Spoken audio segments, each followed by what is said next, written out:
Besito.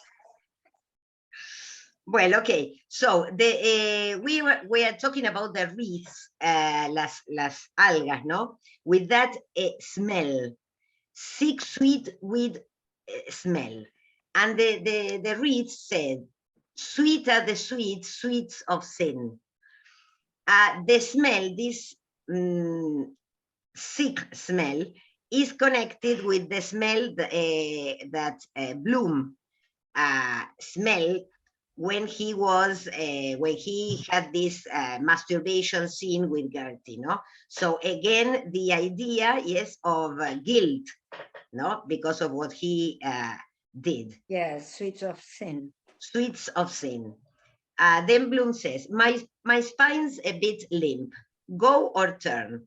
And this food, eat it and get all pig sticky. Absurd I am. Waste of money.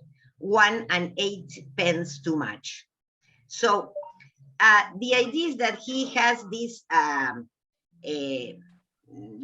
smell makes him think of the food and that he has wasted his money. He's absurd. The retriever, the dog, drives a cold sniveling muzzle against his hand, wagging his tail. Strange how they take to me, even that brute today. The brute was the dog that wanted to bite him, the dog at the pub. Better speak to him first. Like women, they like rencontres, they like encuentros. See? So he talks to the dog and he's going to give the dog the food that he has in his packets, in his bags. Stings like a polecat. Chacun so goat. He might be mad. Dog days, uncertain in his movements. Good fellow, Fido, good fellow, Gary Owen. This dog, Gary Owen, is a special dog. I sent you all the information because this is not any dog. This is the dog. And the wolf dog sprawls on his back, wriggling obscenely with begging paws, his long black tongue lolling out. Influence of his surroundings. Give and have done with it, provided nobody. So he gives the food to the dog. The dog is very happy. Calling encouraging words, he shambles back with a furtive poacher's tread, dogged by the setter into a dark, stale-stank corner. He unrolls one parcel and goes to dump the crab in softly, but holds back and feels the trotter. Sizable for 3 pence, but then I have it in my left hand. Calls for more effort. Why? Smaller from want of use. Oh, let it slide, 2 and 6. So he measures in a way the food he has in his hand, and he says, I have it in my left hand. Calls for more effort. It is more difficult to use his left hand. Why? Because it is smaller from want of use. No se usa tanto la izquierda. Oh, let it slide, 2 and 6. With regret, he lets the unrolled carabine and trotter slide. The mastiff mauls the bundle clumsily and glads himself with growling greed, crunching the bones. 2 rain-caped watch approach, silent, vigilant, they murmur together.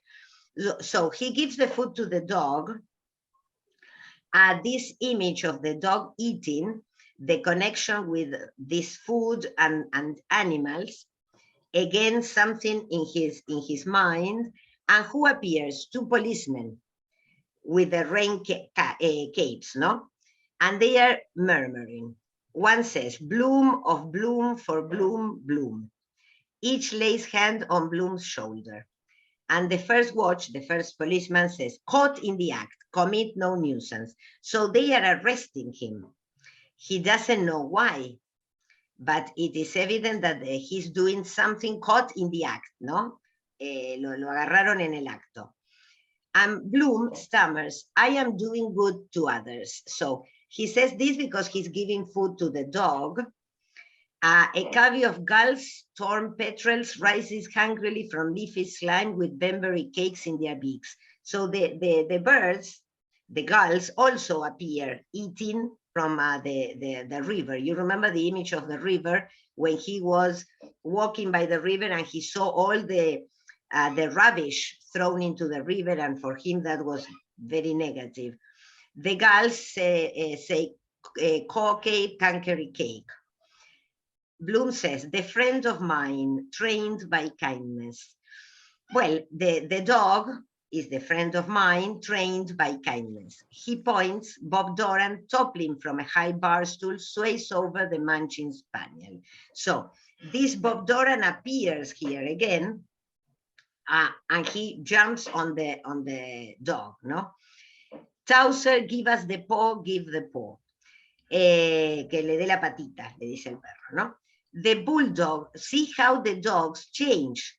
Sometimes it is a retriever, sometimes it is a setter, now it is a bulldog. So they are different races of dogs, no? The bulldog, his craft standing, a gobbet of pig's knuckle between his molars, through which rabbit's scum spittle dribbles, Bob Doran falls silently into an area. Prevention of cruelty to animals. So apparently the policemen are arresting him because he was being cruel to animals. Bloom enthusiastically, noble work. I scolded that train driver on Harold's Cross Bridge for illusing the poor horse with his harness cab. Bad French I got for my pains. This bad French is insults, yes? So he says that when he told the driver not to hit the horse, he was answered with bad words, with insults. Of course, it was Frosty and the last tram. All tales of circus life are highly demoralizing. Now he goes to this idea, I don't know if you remember that this happened before too, when Molly was reading a book. The book was a book about the abuses that were done at the circuses with people, that the trainers hit people, and there was a picture of a man hitting a woman, and she was reading that book, and when she was reading that book was when the word metempsychosis appeared. You remember that she didn't know the meaning of the word and all that. So this Senior Maffei is the one who, in the story she was reading, was the one who ill-treated, hit the members of the circus, no? The animals and the humans. Passion Pale, in Lion Tamer's costume, ¿sí? Como el amaestrador, no, ¿cómo se dice? Domador de leones, with Diamond Stud in his shirt front, steps forward, holding a circus paper hook, a curling carriage whip, ¿sí? El látigo, and a revolver with which he covers the gorging boarhound. Senior Maffei with a sinister smile. Ladies and gentlemen, my educated greyhound. This is another dog, another race, no? Greyhound is otra raza. It was I broke in the backing broncho Ajax with my patent spike saddle for carnivores. Lash under the belly with a knotted thong. A knotted thong son esos látigos que tienen puntas, ¿sí? Como que son en la punta tienen como puntas de acero para lastimar. Como bolitas, claro, que pegan muy fuerte. Block, tackle, and the strangling pulley will bring you to your lion to heel, no matter how fractious. Even Leo Ferox there, the Libyan man-eater, A red-hot crowbar and some liniment rubbing on the burning part produced Fritz of Amsterdam, the thinking hyena. He glares. Yes, to glare is to look at the people with, producing fear. I possess the Indian sign. The Indian sign is this ability to hypnotize people or animals. The glint of my eye does it with these breast sparkles. With a bewitching smile, I now introduce Mademoiselle Ruby, the pride of the ring. So this episode is part of the novel that Molly was reading, and this idea that these men hit and tamed animals and human beings, no? It was a kind of romantic story. And now the one who appears here is Ruby. So the policeman says, come, name and address. And Bloom, talking to Bloom, no? And Bloom says, I have forgotten for the moment. So he doesn't remember his name or his address. Ah, yes, he takes off his high-grade hat, saluting. Dr. Bloom, Leopold, dental surgeon. So he gives, It's his father. Claro. But it was his father, Leopold, but not he wasn't a dental surgeon. He invented this, no? You have heard of von Bloom Pasha, umpteen millions, Donnerwetter, owns half Austria, Egypt, cousin. So he starts inventing a kind of ancestor, kind of a name of ancestors. And the policeman says, proof. A card falls from inside the leather headband of Bloom's hat. Do you remember what Bloom had in his hat? He had cards with the name, with his false name, Henry Flowers. I don't know if you remember. Las tarjetas que tenía para darle a otras mujeres, las llevaba escondidas en el sombrero. En el sombrero.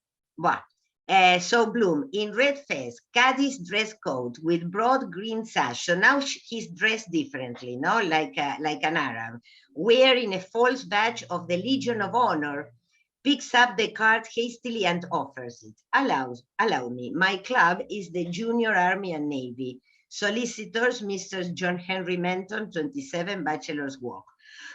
So he gives them the card with a different information.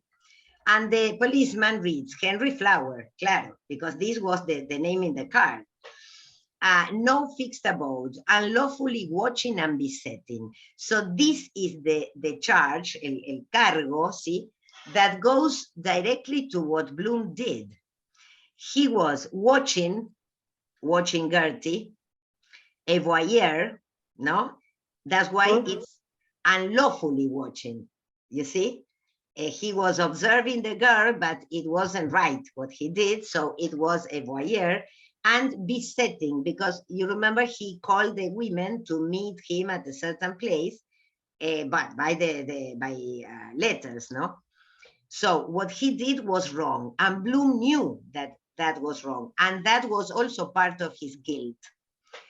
An alibi, you are cautioned. So the second policeman gives him, asks him for an alibi, una excusa para, y le dice, está avisado, ¿sí? Bloom produces from his hard pocket a crumpled yellow flower. What is the yellow flower? Who sent him a letter with a flower inside? Martha. Martha sent the letter with the yellow flower inside, exactly. So he takes out the flower. Yes, this is the flower in question. It was given me by a man, I don't know his name. Of course, this is not true. Disculpa, ella le había mandado las flores, era una cosa así, ¿no? Claro, él le había mandado la carta, ella le responde, y se acuerdan que cuando se encuentran le coquetea y le dice qué perfume usa tu mujer, hay toda una situación de coqueteo, y cuando ella le manda la carta le pone una flor adentro de la carta. Y claro, eso fue hace mucho. Claro, eso es lo que él tenía guardado, escondido. Claro. Claro, todo viene a su sueño, a su, no sé, a su recuerdo. A su recuerdo, and why? Because he's guilty. He feels guilty because he's doing this, I mean, without Molly's knowledge, let's say, no? Although they never had sex or something of the sort, it was only a kind of platonic situation, no? You don't know, or you know. Bueno, no, in the meeting that we read, they only talked. There wasn't anything else, claro. And he says, Molly is active. No, Molly is more active, yes. Molly is more active. So he says, you know that old joke, Rose of Castile, de nuevo the opera, no? La Rosa de Castilla. Bloom, the change of name because his name is Bloom, not Henry Flower. Virag, He murmurs privately and confidentially. No, he tries to speak to the policeman in, in a low voice. We are engaged, you see, Sergeant. Lady in the case, love entanglement. So he tries to convince the policeman that he has changed his name because there is a lady. He shoulders the second watch gently. Dash it all, it's a way we gallants have in the Navy.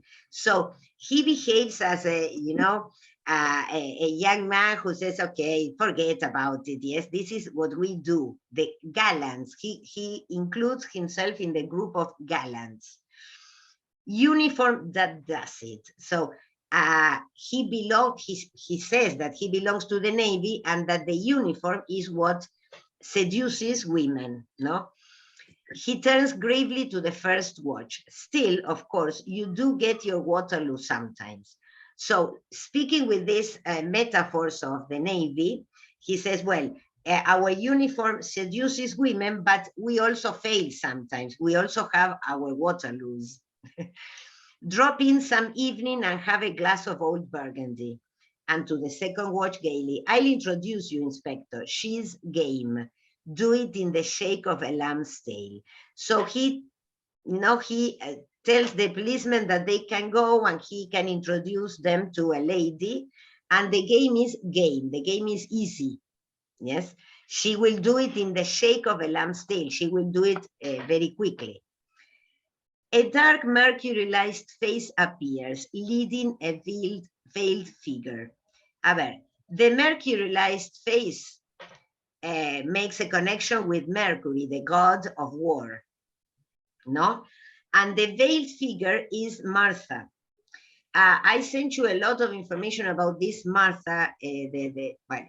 Joyce used the name Martha for his pen lover, let's say. But there was a case of a real Martha that I sent you because she was a woman who really existed, let's say. And this woman, who was killed by her lover, wore a veil in the pictures, no? Wore a veil. So this could be the veiled figure. And she had a limp. So some critics say that Joyce was very much impressed by this woman. And he used the woman in two different occasions in the book. One is as the Martha, the one who wrote the letters, and the other one as Gertie, because the Gertie is the one with the limp. Do you follow what I say? Yes. The story says that, well, the critics say that Joyce, when he was living in Paris, saw a woman in his neighborhood, and he fell in love with the woman or liked the woman, we don't know, and they kept correspondence. They met apparently only once. They had a sexual relationship, but at the same time, he was married to Nora, and she was protected by a man, an Austrian man. And well, there was a situation there because the man got angry when he learned about this love affair between Joyce and this woman, Martha Clifford. So apparently this woman appears in the novel as Martha, the one who wrote the letter, and Gertie with the limp. No, in both situations, he could be mentioning, using this Martha who really existed. So the Dark Mercury, the castle is looking for him. He was drummed out of the army. So this god of war comes to the policemen and tells them that he is looked after. Bloom is persecuted by the government. The castle, remember, is the government of England, no, in Ireland. Martha, thick-veiled, a crimson halter round her neck, a copy of the Irish Times in her hand, and here we have the idea. Now, where did Bloom write the information for the ladies? In the Irish Times. You remember that he wrote asking for a secretary, a woman? Yes. That was in the Irish Times, and this lady appears with a copy of the Irish Times in her hand, in tone of reproach, pointing. Henry, Leopold, Lionel, thou lost one, clear my name. So the different names that he used. All the names he used, yes? He used. And she says, clear my name, because he, of course, in the book, he has insulted her because she appeared like a woman who wants to go out with Bloom, although she knows that he has a wife. Because you remember that she asked him, what perfume does your wife use? So the woman knew. So she appears like a, you know, rather light, like easy woman. And she says, clear my name. So the policeman tells Bloom, come to the station. Bloom, scared, hides himself, steps back, then plucking at his heart and lifting his right forearm on the square, he gives the sign undue guard of fellowcraft. This is the sign of the Masons, as el signo de los masones, yes? Why? Because they say, well, I cannot prove it, but this is what I read, that many of the policemen wear Masons. So he makes this sign to, to be liberated from the policemen, no? No, worshipful master, light of love, mistaken identity. So, the Lion's Mail, Les Turques and Dubosc. He mentions here the case of a man who was killed, and I sent you also the information, a man who was executed wrongfully. He was found guilty of a crime that he never committed, but then they discovered that he never committed the crime after they killed him. So, oh, wow, yeah. my God. And if you, I sent you the information because it is interesting, no? The one who was killed is this man, Les Turques, and the one who said that he was not part of the group and that he was innocent was Dubosc. He was one of the criminals, and the criminal said, no, this man was not part of our group, but all the same, he was killed. So that's why that was known as a case of mistaken identity. And Bloom here wants to use that case like a lawyer, no? To use a case to, you know, prove that he is not the man they are looking for. You remember the child's fratricide case, and this is another case. The child is the man who was killed in his house, and we passed by his house after the burial,